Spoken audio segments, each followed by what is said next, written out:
Malcolm Kelly today offered the youth some encouragement by telling them through education and by setting goals, even in sports, that they will make it to the finish line, pushing this country further to the road to recovery. From Monrovia, Liberia, Maya Golden, KLTV 7 Sports. KLTV 7 Sports Director Maya Golden visited with Marquise today. And Maya, even though he's battling his own injuries, when you talked to him today, his thoughts were pretty much still on Derek Timms, weren't they? That's right. Derek Timms had such a positive impact on so many different people's lives, and it's clear that he had a positive impact on Marquise's life as well. Marquise is struggling to get better. The memories of the wreck still fresh and still haunting him. And well, it's been more than a month since the John Tyler Lions had a taste of victory. In fact, their last win came on September the 7th against Dallas Carter. So Thursday night, the Lions would be just a point away from a win against Mesquite Horn. Getting the victory. Now, this game was just as much about Texas versus Oklahoma as it was East Texas versus East Texas. And tonight, East Texans shine bright in this game.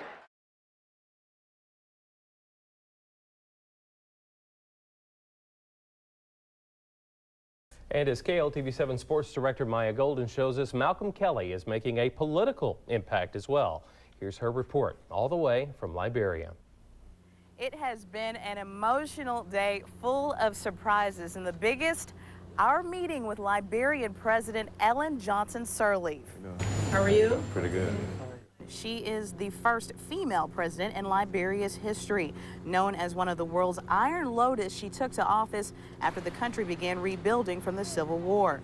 After hearing about Malcolm Kelly's visit, the president gave an audience to Malcolm, his father, and Mercy Ships. I'm glad to be over here, especially being a part of Mercy Ships. President Johnson Sirleaf commended Malcolm for his early efforts to give back. Early in your career to identify with that, it's just so wonderful. I mean, young people don't think that way. I mean, they're so fixed in their career, getting ahead, pursuing their ambition and advancing that many times they don't stop to think about the world behind them and the many unfortunate ones that are left. So we just thank you for that. Now, after the presidential meeting at the Ministry of Foreign Affairs, we returned to Samuel Canyon Doe Stadium, where trainer Chip Smith put the Liberian athletes through an elite workout along with Malcolm Kelly. Chip's hope is that the techniques used will be passed along to properly condition athletes throughout the country. Today, just watching the kids out here, I mean, that did my heart so good, because that's the hope in the future of this country. Chip Smith also surprised the young athletes by presenting them with $5,000 worth of his training equipment. One of Liberia's biggest concerns is the future of this country's youth. Opportunities for them as far as school and education were wiped out during and for a long time after the war. Boys, some as young as 9 or 10 years old, were forced to fight during the wartime period. Malcolm Kelly today offered the youth some encouragement by telling them through education and by setting goals, even in sports, that they will make it to the finish line, pushing this country further to the road to recovery. From Monrovia, Liberia, Maya Golden, KLTV 7 Sports.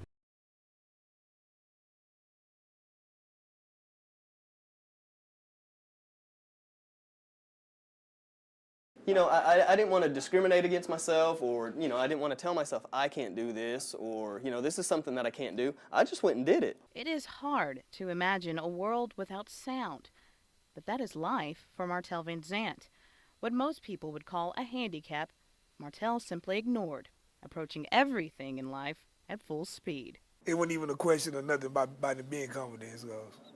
From day one, when we found out that he was hearing impaired, we was gonna make sure he be confident in himself. We wasn't gonna be no letdown.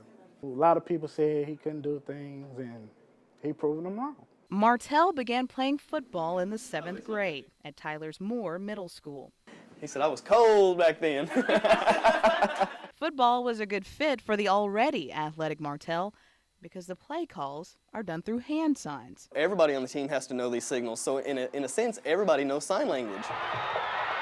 Martel had the speed and tenacity to play varsity ball at Robert E. Lee. Brother Dominique was a teammate. Hardest work I ever seen. He wants to be at the best, top of the pinnacle, so he just keeps working hard and hard and hard. He just a great football player, and I always wanted to be like him.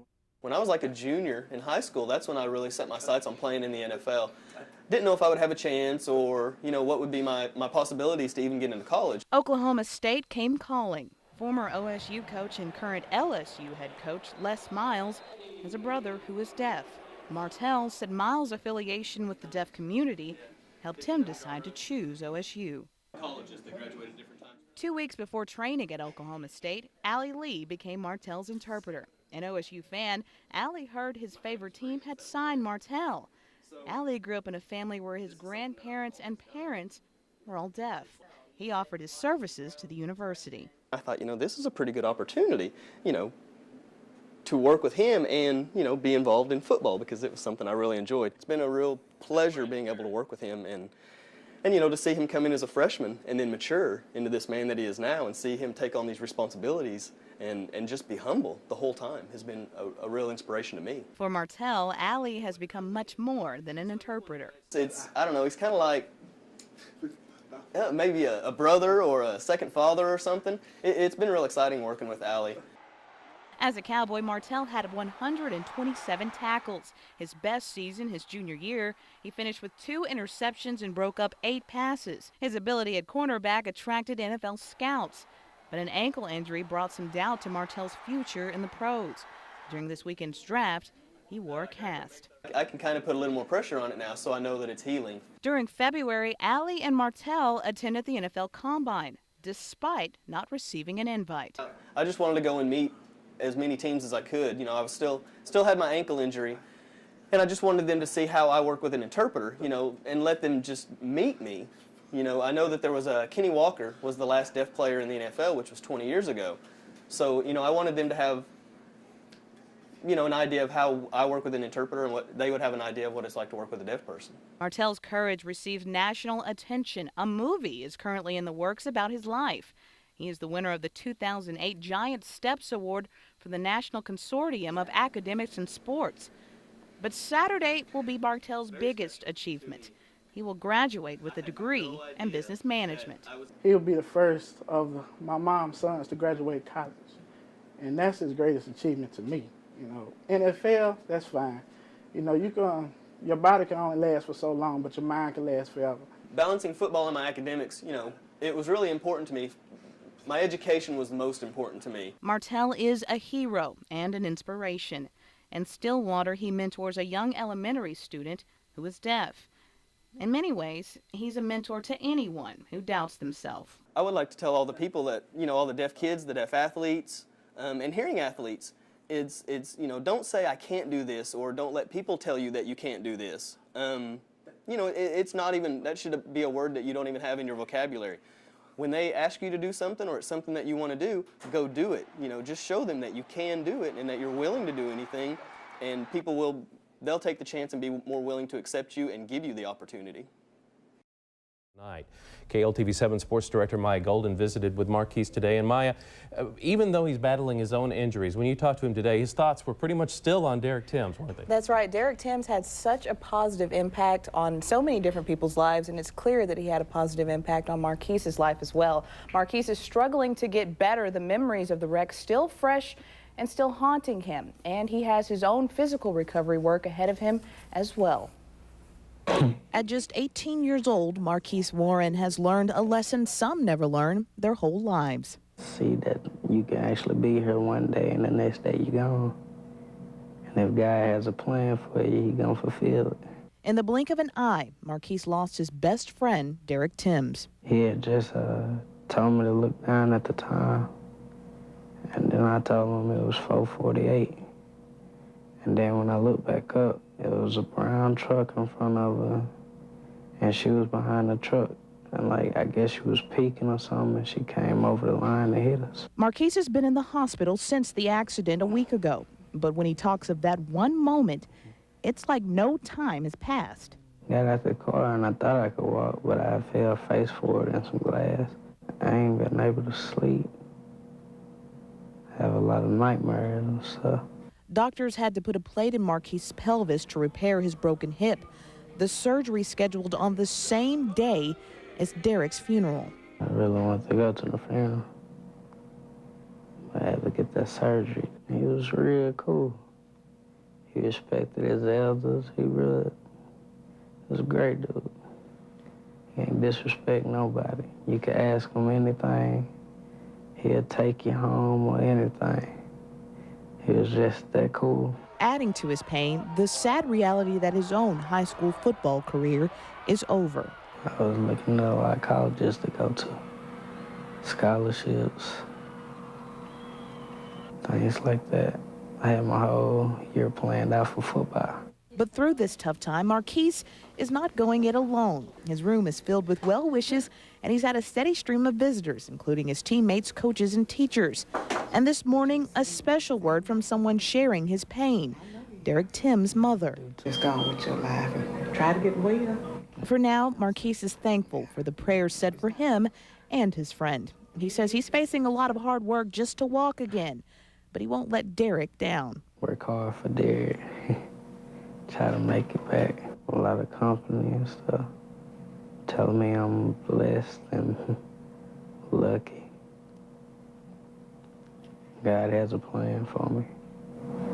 You shaking your head? Do you not really feel that way, that you're lucky, or do you? I don't like lucky, I like blessed. Now, doctors say it could take 3 months before Marquise will be able to walk normally again. However, he told me if the doctors let him, he will be at Chapel Hill's first game on the 31st. He says he wants to be there to represent Derek as well. So, Joe, he's having a tough time, but he still is able to remain upbeat, and that was the thing that really amazed me about talking to him today. What a story. What a young man. Thanks, Maya. Good stuff.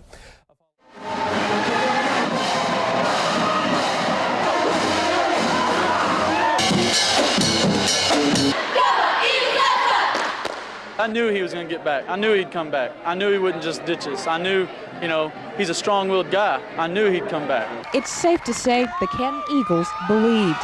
They believed they could overcome tragedy, and most of all, they believed in their coach. God works in mysterious ways, and some people don't believe in miracles, some people do. And if you don't, I just want you to look right over there. And you see down there right there? Students and faculty and Canton quarterback and Coach Kenny's son, GJ, saluted the man they say is a walking miracle. It was a hard off season, and the whole town and community went through a lot this summer and fall and everything. So just come out and show what Canton Eagle sports is all about. And tonight there was plenty of support, not just from Eagle fans, but from their opponent, Mineola. The city presented Coach Kenny with a little pregame gift. Thank y'all. That's really nice. Thank you. But part of the story was not just the support, it's football. And an emotional Coach Kenny stood before his team just minutes before he took the field with them for their first game since the shooting. Special night for me to be here with you guys. Because I'm going to tell you, it hadn't been that long ago. I was laying on my back. And I'll tell you, I'm not going to lie to you, I never do. I'm laying in there, and I said, Lord, if I can coach one more football game, I want to coach that football team one more time. Let me be out there. We're not promised tomorrow. We're not promised next week. But you know what? We got tonight. Yes, sir. I'm here, you're here, and we're going to win tonight. Let's go!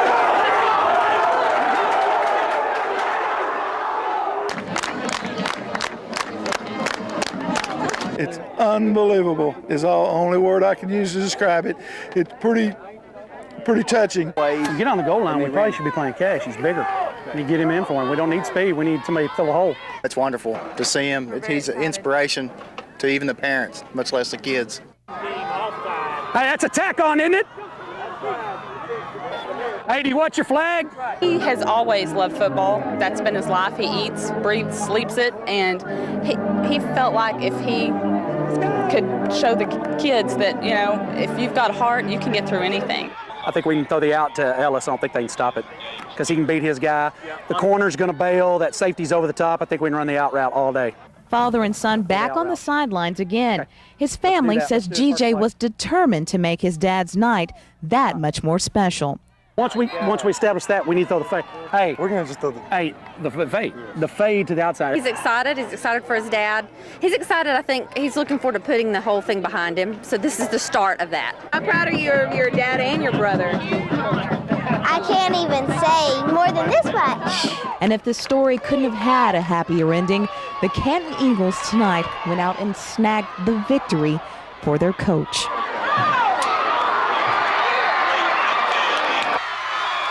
It's just tremendous. People are just so kind, and you know, there's a lot of prayers, not only from our side of the town, but there's been prayers all across the state, and you know, that's why I'm here. Well, it's been more than a month since the John Tyler Lions had a taste of victory. In fact, their last win came on September the 7th against Dallas Carter. So Thursday night, the Lions would be just a point away from a win against Mesquite Horn. They played over at E.H. Hamby Stadium. The game at 7 in the fourth and 4 for John Tyler when the quarterback Bill Tompkins rolls out left for the sideline and the first down. That sets up this 2nd and goal, and Tompkins rolls the other way and throws into the end zone to Keodrick Black. Touchdown Lions and the lead. Things looking good early. 2nd quarter now. Horn quarterback DeMarcus Smith, the keeper for the tying touchdown. John Tyler now at the Horn 21, and the pitches to Ramonte Hampton down the sidelines to the end zone for the 21-14 lead. John Tyler led by 14 in the 4th. The Mesquite Horn capitalized on some of those JT mistakes to come back and win by 1 point, 36-35. On the 5A scoreboard, just one score to pass along for District 12 5A. Mesquite defeats North Mesquite 28-21, the final. Well, we've heard from many of our viewers that the smaller skills, well, as Rodney Dangerfield would have put it, they get no respect when it comes to the coverage. Not true. Especially not true on this night. We will head to the town that Rodney showed